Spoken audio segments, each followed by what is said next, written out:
On Friday night in Seattle, the atmosphere at Lumen Field was electric from the very first moment the Kansas City Chiefs appeared,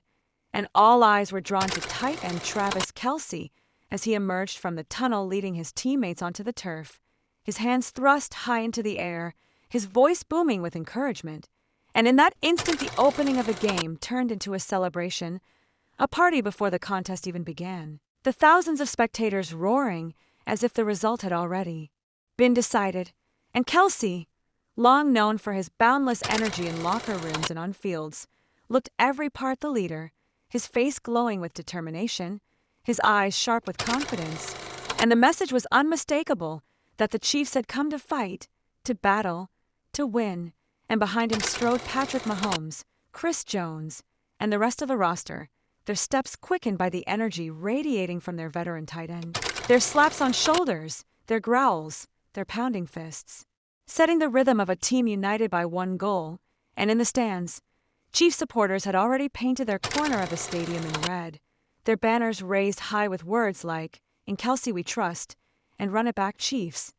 Their chants filling the air until the Seattle night seemed to echo with the spirit of Arrowhead itself. And when Kelce took those steps onto the field, the crowd not only cheered but erupted into a chant of his name, "Kelce, Kelce," a chorus that rolled around the stadium like thunder, and many reporters present admitted it was rare to see a single player generate such resonance before a ball was snapped, because that entrance was not just a greeting,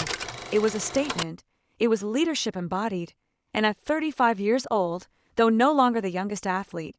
Kelce's experience, his ability to stay sharp, and his enthusiasm made him a solid anchor of spirit, his presence reminding everyone that the Chiefs still had a warrior who would not tire, would not waver, would not break, and anticipation surged for a clash that always carried drama, because whenever Kansas City met Seattle, fireworks followed, and especially here in Lumen Field, long branded as a nightmare for visiting teams because of a culture of noise from the Seahawks faithful, the infamous 12th man. But on this night the fire Kelce carried seemed to mute that roar, to drown out the thunderous screams. And from the opening drive Mahomes looked Kelce's way, proof that their quarterback-tight end partnership remained one of the most dangerous weapons in the NFL, and after igniting the night with his entrance, Kelce turned the field into his personal stage, catching passes with force, slicing through Seattle's defense with precision, and every reception brought a fresh explosion from the stands, not only for his skill but for his passion, his spins, his celebrations, his screams, his connection with the audience, and reporters described him not as playing but as performing, each catch a climax in an emotional performance, and his energy did not stop with him because Mahomes, Pacheco, Justin Reed, and others all seemed charged with more fire than usual, their movements sharper, their voices louder, their focus higher, the sideline alive with intensity, subscribed now to keep following moments like this.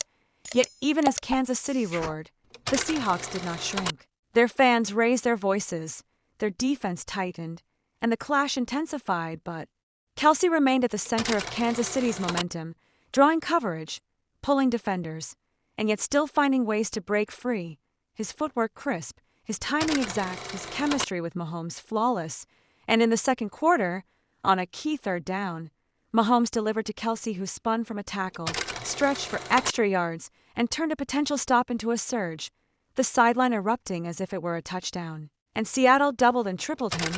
but he still slipped away, made plays, and by halftime the Chiefs looked alive, their energy visible, their fans louder, and Kelce himself waving arms, pumping fists, rallying teammates and supporters alike, his leadership clear in every gesture.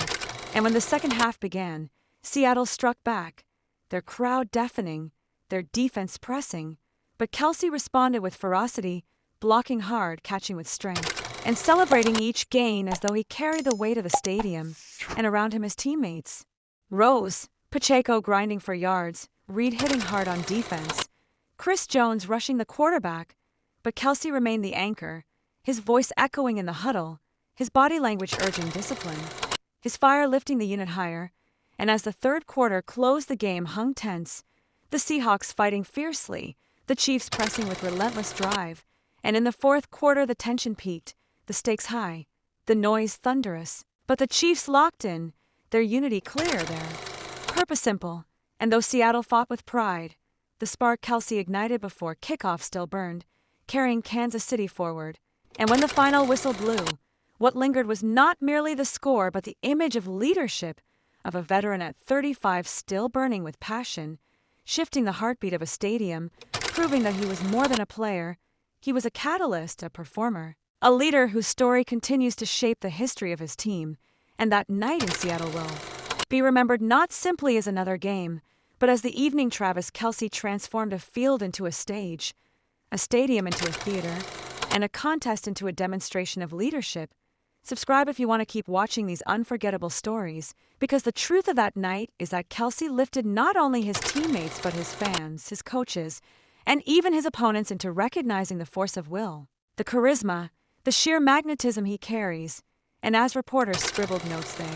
agreed that few athletes could command attention in such ways, that few could make each catch seem like a performance, that few could ignite teammates into sharper versions of themselves. And yet Kelce had done all of it. And he had done it not with words alone but with actions, with energy, with presence. And his teammates responded in kind. Mahomes throwing with confidence, Pacheco running with fire, Reed defending with grit, Jones smashing through blocks, each of them echoing the tone Kelce set, each of them feeding from his spark. And so the story of that night was more than football. It was about spirit, about energy, about leadership that cannot be measured only by statistics. And though the scoreboard marked victory, the greater mark was left in the memory of those who witnessed it. The fans who chanted his name, the teammates who drew from his fire, the coaches who leaned on his presence, and the reporters who wrote of him as if he were not just an athlete but an artist, a performer,